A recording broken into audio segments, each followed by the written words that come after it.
Task force গঠিত হবে। প্রধানমন্ত্রী জানিয়েছেন পরীক্ষা ব্যবস্থার সংস্কারের জন্য তারা মনোযোগী হবে। অন্যদিকে কেন্দ্রীয় শিক্ষামন্ত্রী হিসেবে দায়িত্ব নিয়েছেন প্রহ্লাদ जोशी।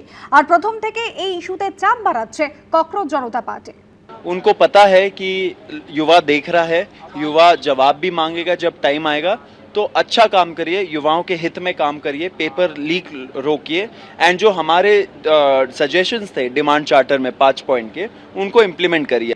কড়া আইন করে প্রশ্ন ফাঁসে যাতে না হয় সেটা যেমন দেখা উচিত, তার সঙ্গে এটাও দেখা উচিত যাতে করে কিনা এই পরীক্ষার প্রসিডিওরটা সেটা যেন একদম সঠিক প্রক্রিয়ায় নেওয়া যায়, যাতে প্রশ্ন কোনোভাবে ফাঁস না হয়ে যায়। এই আইনের মাধ্যমে টোটাল প্রসেসটাতে যে কোনো ব্যক্তিকে এখানে যুক্ত দেখা যাবে। এরম ধরনের কোনো সরকারি আধিকারিক যদি কোনোভাবে ধরা পড়ে বা কোনো কিছু হয়, তাদের ইমিডিয়েট চাকরি থেকে বরখাস্ত করে দেওয়া উচিত, মাইনে বন্ধ করে দেওয়া উচিত এবং তো পেনাল প্রভিশন থাকা উচিত।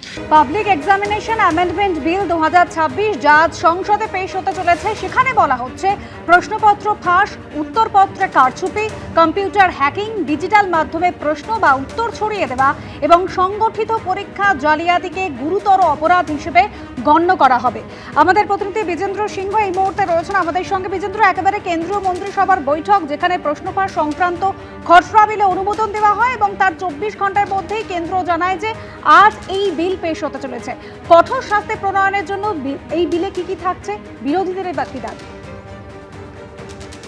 দেখো, বিরোধীরা তো দাবি করছেন আরো কয়েকটা, কিন্তু যে বিলের মধ্যে প্রভিশন গুলো রাখা হয়েছে, আগে যে বিল পাস হয়েছিল 2024 সালে, সেটাতে যে শাস্তি ছিল সেটাকে বাড়িয়ে দেওয়া হয়েছে। সেটাতে ম্যাক্সিমাম পানিশমেন্ট ছিল 5 বছর, এখানে ম্যাক্সিমাম পানিশমেন্ট করে দেওয়া হয়েছে 10 বছরের জেল হতে পারে যদি অর্গানাইজ ওয়েতে পেপার লিক করানোর মধ্যে ইনভলভ কেউ থাকে, সেক্ষেত্রে তাদেরকে 10 বছর দিয়ে শাস্তি হবে।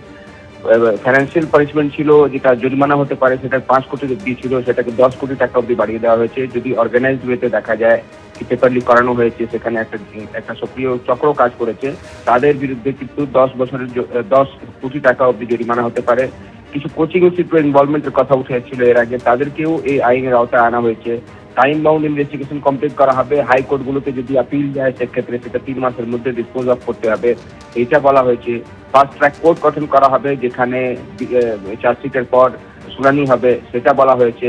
এবং তার সঙ্গে সঙ্গে প্রধানমন্ত্রী যেটা প্রথম দিনই বলেছিলেন কি এইটাতে কোনো ডিলে হবে না, দ্রুত অ্যারেস্ট হবে এবং তারপর তাদেরকে শাস্তি দেওয়ার জন্য প্রভিশন গুলো রাখা হয়েছে।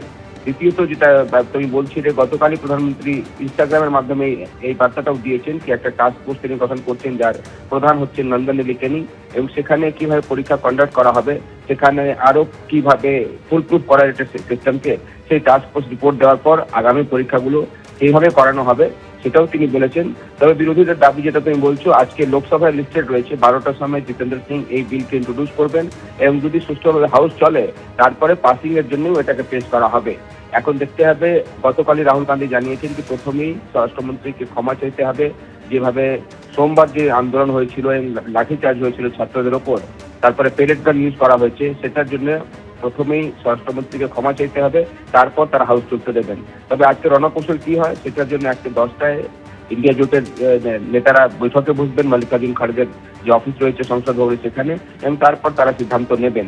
কিন্তু মনোভাব স্পষ্ট গতকালই রাহুল গান্ধী করেছেন যে তারা প্রথমেই চাইছেন আজকে স্বরাষ্ট্রমন্ত্রীর অ্যাপোলজি, তাকে ক্ষমা চাইতে হবে ছাত্রদের কাছে, এবং তারপর সুষ্ঠুভাবে তারা লোকসভা এবং রাজ্যসভা চলতে দেবেন। লোকসভায় বিল লিস্টেড রয়েছে, তবে সুষ্ঠুভাবে যদি চলে হাউস তাহলে আজকে পাস হয়ে যাবে, আর যদি না হয় তাহলে হয়তো আগামীকাল আবার সরকার এই বিলকে নিয়ে আসবে, কারণ সরকার স্পষ্ট করে দিয়েছে যে তারা এই সেশনে এই সপ্তাহে এই বিলকে পাস করিয়ে আইন করাতে চাইছেন। প্রথমে লোকসভায় পাস করাবেন, তারপরে রাজ্যসভায় অন্যান্য বিলগুলো লিস্টেড রয়েছে অনুসভা, কিন্তু সেখানেও যদি এই অবস্থা নিয়ে অনড় থাকে বিরোধীরা, তাহলে সুষ্ঠুভাবে কাজ হওয়ার সম্ভাবনা খুবই কম রয়েছে। এবিপি আনন্দ, এগিয়ে থাকে, এগিয়ে রাখে।